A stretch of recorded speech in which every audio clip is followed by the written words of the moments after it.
Welcome to Flipper Talks, a family law podcast.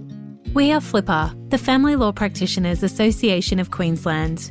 Family law is a wonderfully rewarding career, but is not without its challenges.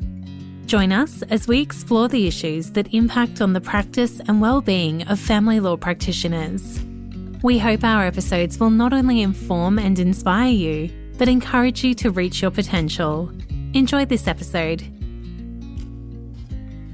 Thank you for joining us on Flipper Talks. My name is Shannon Dakin, and on behalf of Flipper, I have the great honour of introducing our next guest, Deborah Awyzio, who is well known in the family law space.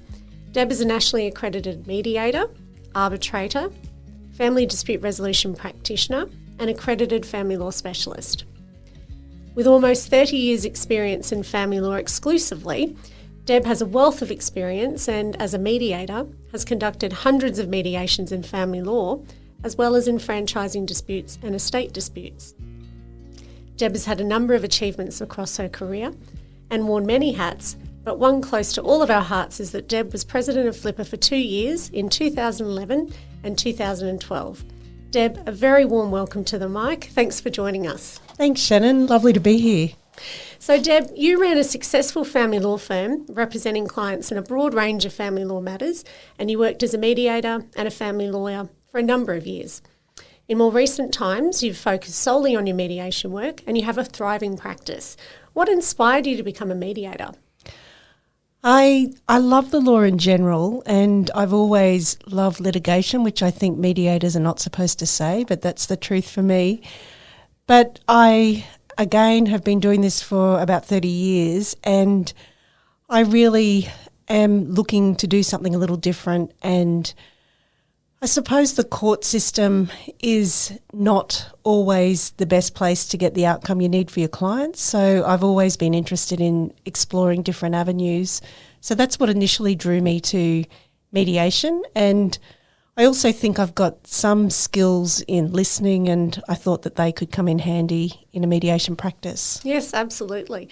And thinking about the gold star standard of preparing a mediation, how should family lawyers be preparing their client and their case for the mediation? What things should they be turning their minds to and actively be doing to set their client up for success?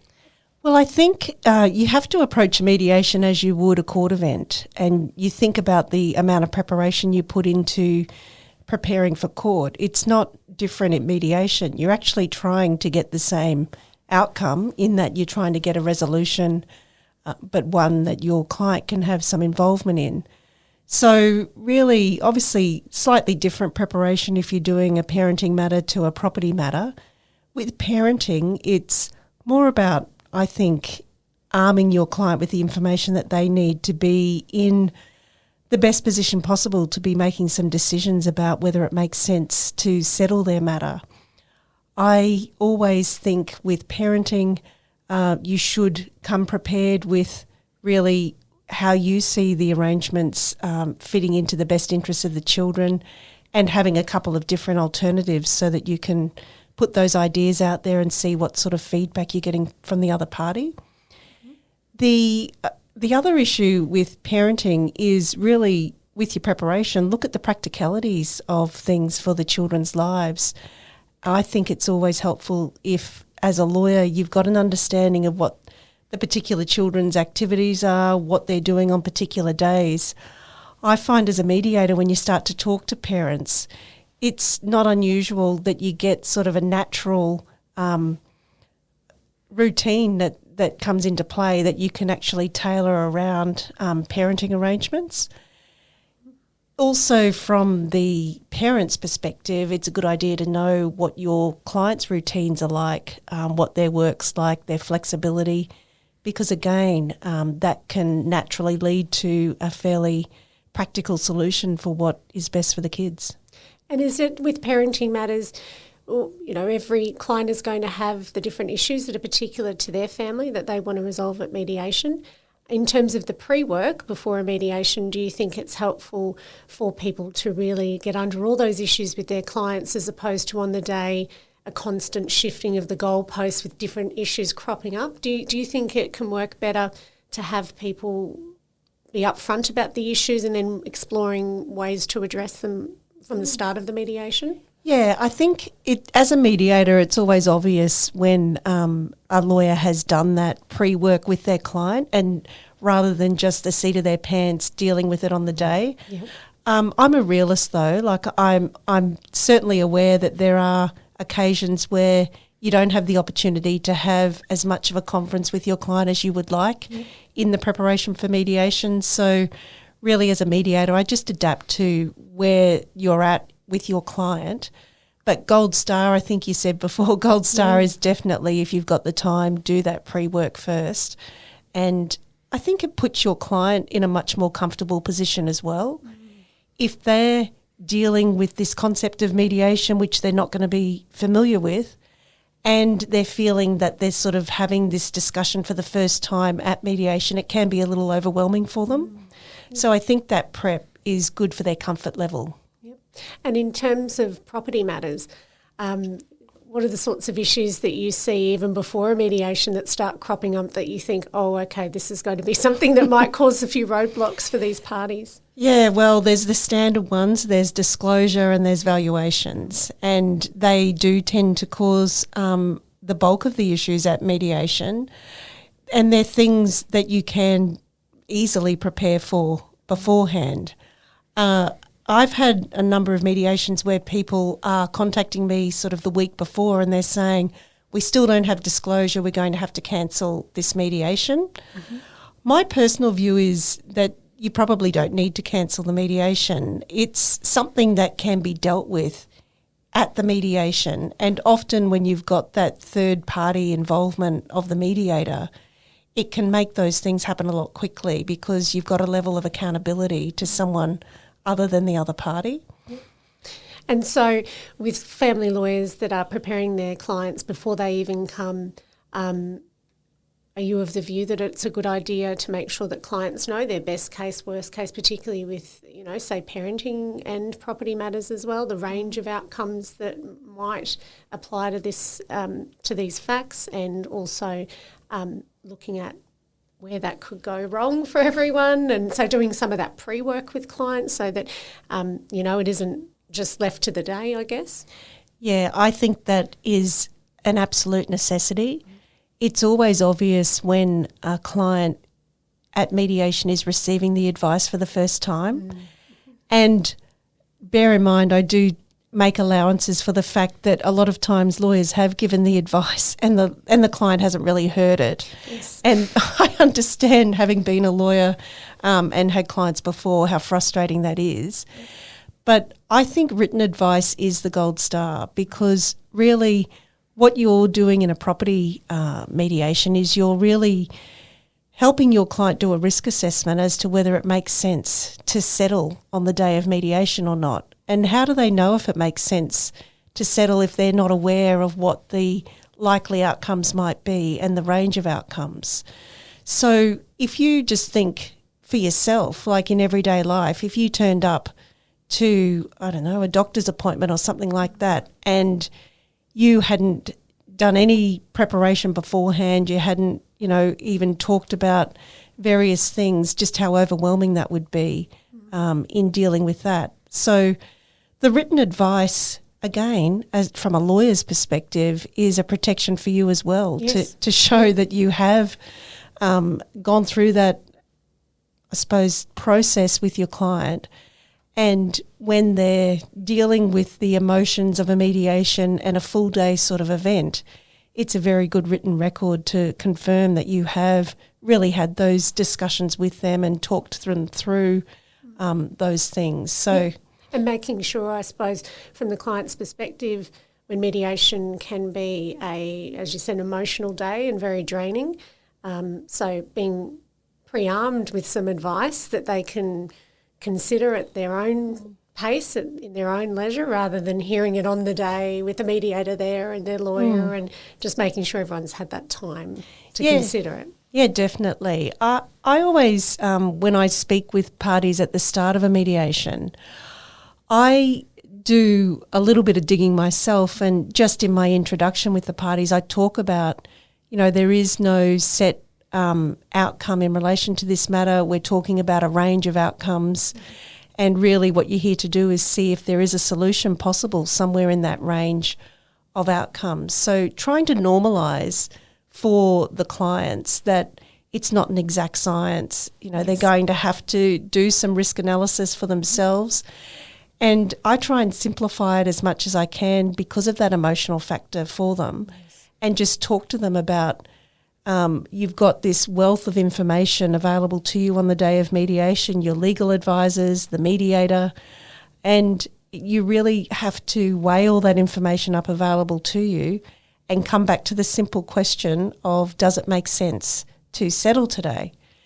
And of course, that's a simple statement. It's obviously more complex when you get down to doing that analysis yourself, but it really comes down to what happens if you don't settle today? What's the alternative? Where to from here?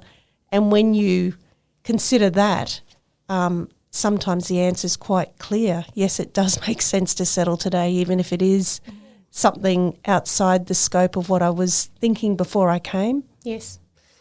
And on the day, so in your work, you work with a number of practitioners of various levels and experience. With the more experienced practitioners that we might put in the excellent family lawyers category, what are those practitioners doing that shows you they're at the top of the game in terms of mediations? It is obvious when you're dealing with the top practitioners that they have done the preparation. I can tell that they've already had discussions with their client about what the range of outcomes are. They've also had realistic discussions about best case, worst case scenario. And those excellent practitioners, they're not scared to have the hard conversation with their client. We've all had difficult clients who, they don't want to hear what you're telling them. But I think it's important just to remember your obligation as a lawyer is to give advice. It's not your life, your expertise. You're trying to get that across to the client so that they're as well informed and in the best position possible to analyse for themselves whether it makes sense to settle. And I suppose for some clients, the only experience that they might have from seeing lawyers in action may be in the shows from the US or anything like that. So in terms of the qualities that people bring that you think are necessary and are really desirable for a mediation, because it is switching modes in some respects. And so what do you see the good lawyers in mediation doing and bringing to the table on the day?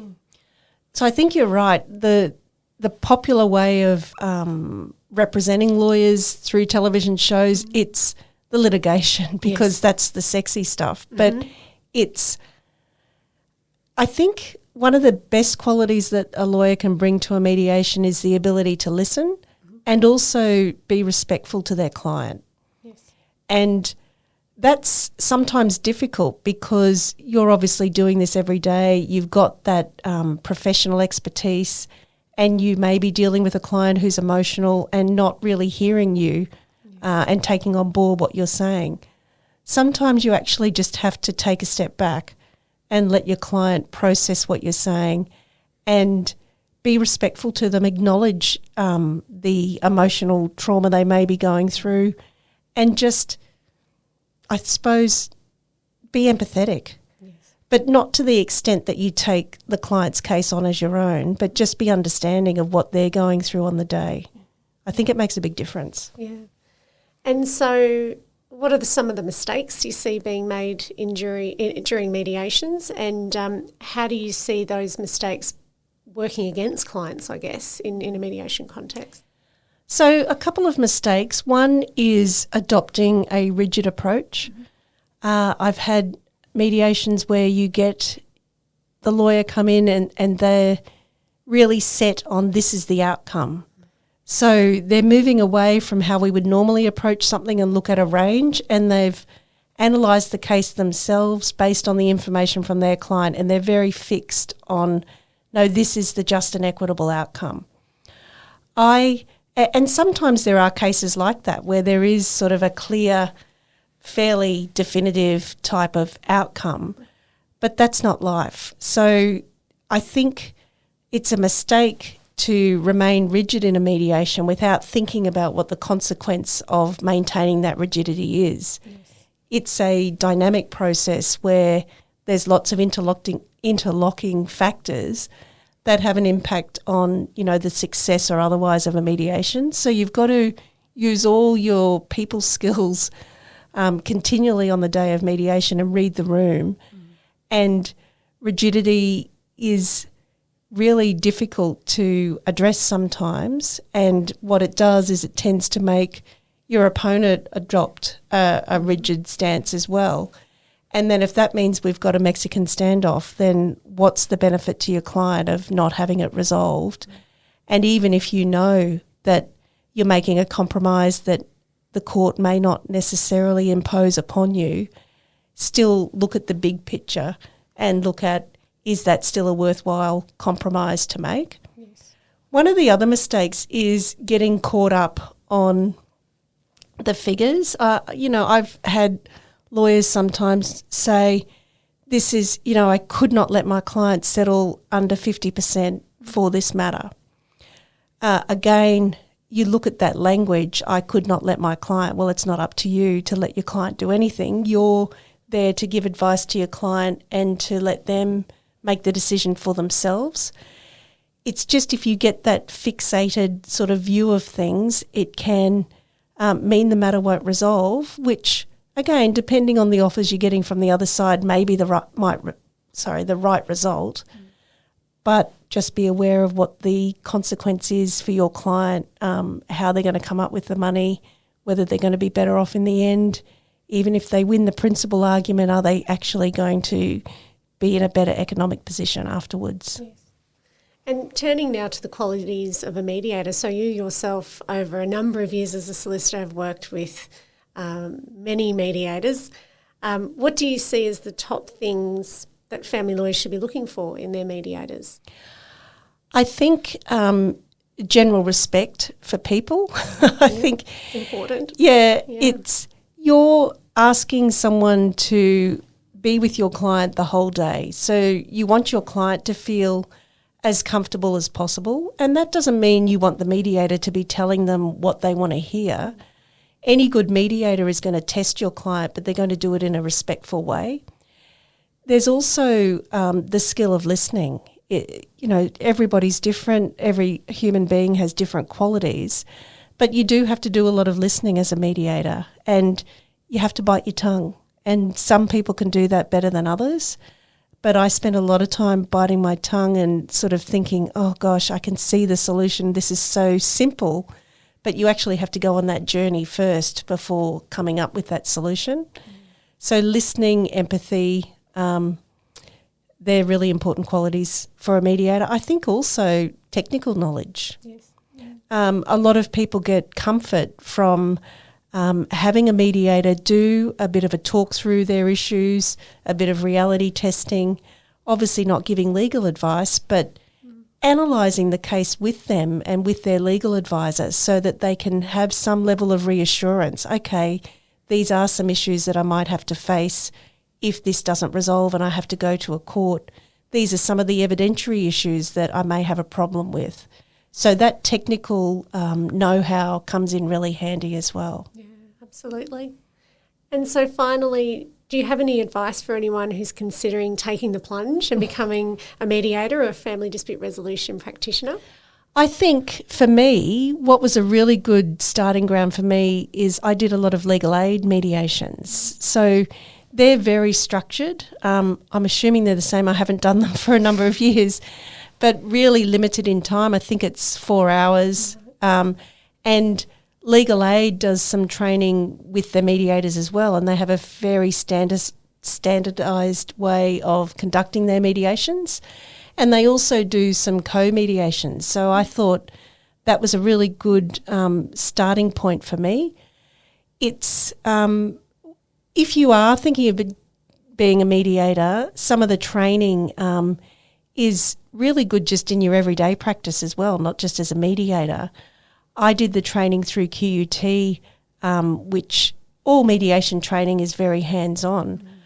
The other training that I did after being qualified is I went and did some training at Harvard, which is the best continuing legal education I've ever engaged in. So if you did have the opportunity to do that, I highly recommend it. It's similar content that you already will know as a mediator, but it's given in the context of meeting with people from all over the world, getting exposure to people from all different jurisdictions. And that was really one of the most enriching things that I've ever done, that Harvard training with mediation, so much so that I really want to go back and do some more negotiation training and things like that through that institution. So in terms of the skills of a mediator, it's a continuing process, Deb, just always refining those skills, learning new tricks and being able to assist clients as best you can. That's so true. Yeah. I mean, the world's an evolving place, so I have to keep up with pop culture as well and not be shocked by anything that people tell me. So I've still got to read, look at Instagram and make sure I'm up to date with all the lingo and everything that might come out. Up. Well, that's fantastic. Thanks so much, Deb. There's so many tips for everyone that's listening, and we really appreciate your time. Thanks for joining us. Thanks, Shannon. It's a pleasure. Thank you for listening to Flipper Talks, a family law podcast. We hope you enjoyed the podcast today. We confirm that the information we discussed today was just that, information for educational and entertainment purposes only. It is not specific advice. If something discussed has you considering whether you should take steps, it is important to make sure you get professional advice about your unique situation before you proceed, whether that be legal, financial, accounting, medical, or other advice. Please reach out to Flipper if there's another topic you'd like explored, and if you know someone who might benefit from the show, remember to tell them about it. Thank you for listening.